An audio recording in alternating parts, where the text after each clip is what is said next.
Everyone আসসালামু আলাইকুম। এখন আমরা এক্সাম্পল 20 করব, যেটা হচ্ছে 9, 11, 18 এবং 20 চারবার এসেছে। তো বলছে দেখো যে সমস্ত বৃত্তগোত্র এক্স অক্ষের মূলবিন্দুতে স্পর্শ করে তার অন্তরিক সমীকরণ x square minus y square dy minus 2xy dx equal to 0। তাহলে আমরা লিখলাম যে সমস্ত বৃত্তগোত্র এক্স অক্ষকে মূলবিন্দু স্পর্শ করে তা ওয়াই অক্ষের পর অবস্থিত। আমরা পড়েছিলাম, ঠিক আছে, এক্স অক্ষকে মূলবিন্দু স্পর্শ করে তার কোন অক্ষর ওয়াইয়ের পর অবস্থিত।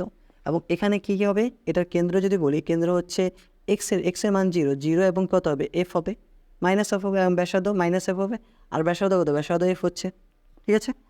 সমীকরণ ক্যালকুলেশন করে আমরা আগের কয়েকটা বেসিক পার্টের মধ্যে এই সমীকরণটা বের করেছিলাম 1 নম্বর। এখন 1 নম্বরকে কী করবো, আমি ডিফারেন্সিয়েট করবো একবার। 1 নম্বরকে ডিফারেন্সিয়েট যদি করি তাহলে কত হবে, 2x প্লাস 2y কে ডিওয়াই বাই ডিএক্স হবে, প্লাস 2fটা বের করলাম, আর এখানে কি ওয়াইকে করলে ডিওয়াই হচ্ছে ইকুয়াল টু 0 হচ্ছে।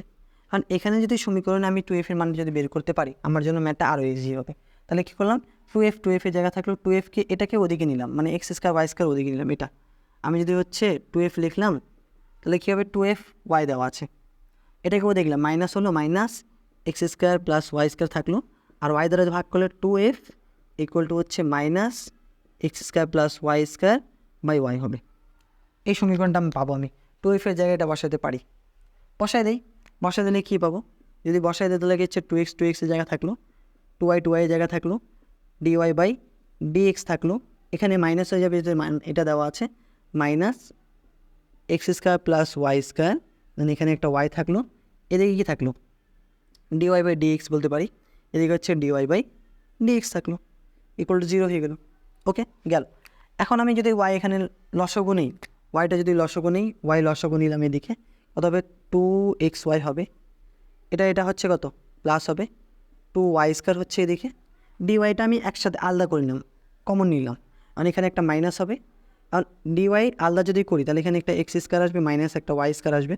ওকে, দেন হচ্ছে এদিকে ডিওয়াই বাই ডিএক্স আসবে ইকুয়াল টু 0। ওয়াইটা আর গুণ হয়ে 0 হয়ে গেলো, কী থাকবে, 2xy থাকবে, 2y থেকে একটা ওয়াই বাদ দিলে কত, মাইনাস হবে। তাহলে এখানে আমি যদি এখানে লিখি প্লাসের জায়গা থাকলো, আর এটাকে যদি লিখি তাহলে কী লিখতে পারি, এদিকে লিখতে পারি y square minus x square, এদিকে কী থাকলো, dy by dx equal to 0 থাকলো। আমি ডিএক্স দ্বারা গুণ করলে ডিএক্স এদিকে চলে আসবে, ডিএক্স যদি এদিকে চলে আসে আর একে যদি সাজিয়ে লিখি তাহলে কী হবে, মাইনাস প্রথমে এক্স স্কোয়ার হবে, আমাকে আনতে কী বলছে, x square minus y square, minus x square আছে, তার প্লাস ওয়াই স্কোয়ার হচ্ছে।